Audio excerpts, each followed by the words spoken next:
Bonjour, aujourd'hui je vous présente Mentimeter.com qui est un outil que j'avais laissé de côté mais qui est sincèrement très pertinent pour l'apprentissage à distance, présentation qui se jumelle par exemple avec Zoom, Teams ou Meet. Donc, Mentimeter est très connu pour ses nuages de mots, mais on peut aussi l'utiliser à beaucoup d'autres choses pour avoir un feedback instantané de nos élèves ou de nos collègues lorsqu'on fait des assemblées par exemple. Donc, lorsque vous entrez, vous devrez vous connecter ici en haut à droite.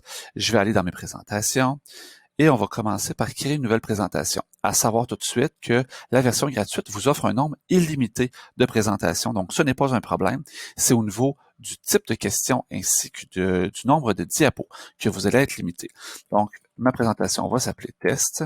Je vais créer ma présentation et je vais vous montrer tout de suite en rentrant en haut à gauche, qu'est-ce qu'on peut faire pour créer une présentation. Donc, les deux possibilités sont aussi simples que acheter les diapos une par une en sélectionnant à droite ici les types de diapos possibles ou importer un diaporama PowerPoint ou Slide. Ce diaporama-là, bien entendu, c'est seulement l'importation qui est possible à partir de la version Premium de Mentimeter qui coûte en version basique 10 $ par mois. Donc maintenant, au niveau des types de questions, si je travaille avec la version basique, je vais commencer par le classique et je dois sélectionner un type de question. La mise en page est très simple. Vous pouvez pratiquement rien faire dans Mentimeter. C'est vraiment pour le feedback qu'on le fait. Donc, le word cloud. Donc, un word cloud, qu'est-ce que ça permet? Ça permet d'avoir un retour des élèves ou des collègues sous la forme de mots et le mot qui revient le plus souvent va être écrit en plus gros.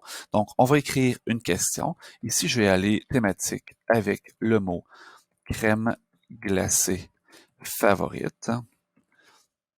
Et j'ai un code qui apparaît ici en haut. Donc, avec ce code-là, les personnes qui assistent à la présentation vont pouvoir se connecter et ils vont pouvoir répondre aux questions, soit à leur rythme ou encore selon la vitesse de présentation que vous faites, donc en suivant votre rythme. Donc, je vais soumettre ici. Et donc, si j'ai demandé crème glacée favorite, je pourrais écrire la question au complet et je détermine le nombre de réponses que je peux avoir. Je peux aussi avoir ici, en sélectionnant par exemple le français, il peut y avoir une limitation de mots non appropriés. Donc, ça ici, ça peut être très intéressant.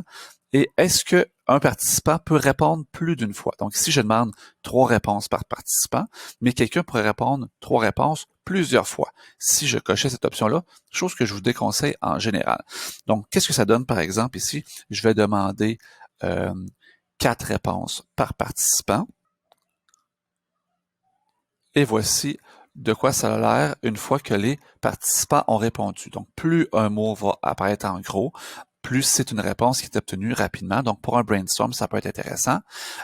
Conseil, lorsque vous utilisez les nuages de mots, spécifiez dans quelle forme vous voulez les réponses. Par exemple, si vous voulez avoir une action, demandez un verbe à l'infinitif. Donc, est-ce qu'on veut un adjectif? Est-ce qu'on veut un nom? Est-ce qu'on veut un verbe à l'infinitif ou encore conjugué? Donc, ça, c'est pour le type de question nuage de mots. Ensuite, j'ai aussi, je vais effacer mes résultats parce que ça m'empêche de changer le type de question.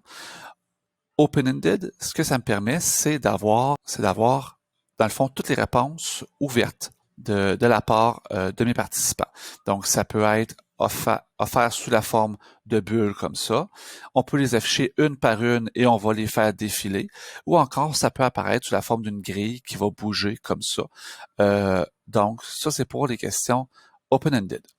Ensuite, j'ai des questions que je peux faire à choix multiples, donc où je détermine à l'avance des options et pour lesquelles les participants vont pouvoir voter et au fur et à mesure, on va voir les diagrammes augmenter. Les diagrammes que vous pouvez sélectionner, type barre, type peigne, type tarte, type point.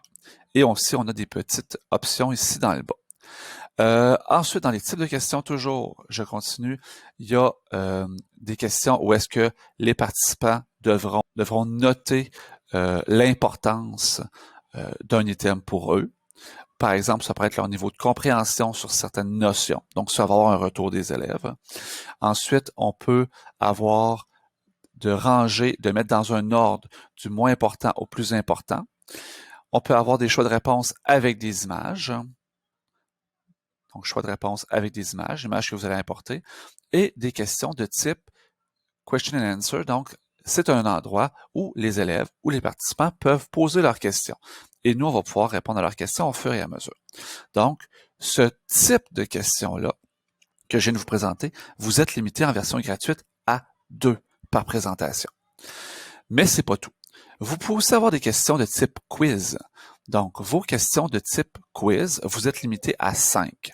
Et ces questions-là, lorsque la première personne qui va y répondre va cliquer sur, va entrer à la partie quiz, quand vous allez arriver là dans votre présentation, la personne devra rentrer un nickname, donc un surnom ou son nom complet, et par la suite de répondre aux questions.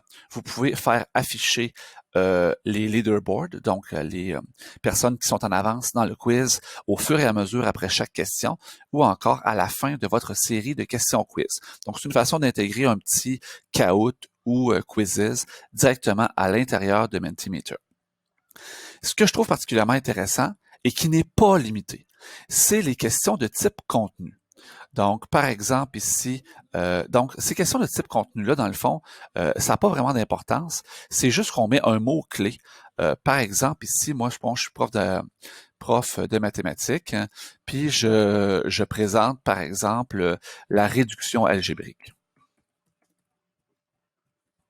Donc, je suis sur Zoom, je présente la réduction algébrique, et une fois que j'ai fait ça, je m'en vais sur mon Menti, je le présente aux élèves et je donne, dans le bas ici, accès à des options de rétroaction. Donc, il y a les cœurs pour dire j'adore, des questions, donc je comprends pas trop, des pouces en l'air, des pouces en bas et des chats. J'ai pas encore compris pourquoi il y a des chats, je vous le dis sincèrement. Donc, j'ai tendance à pas le mettre le chat. Et lorsque je suis sur cette slide-là, que je présente à mes élèves, ils peuvent juste me donner un feedback. Donc, pouce en l'air, pouce en bas, j'ai une question ou j'adore ce que tu viens de présenter.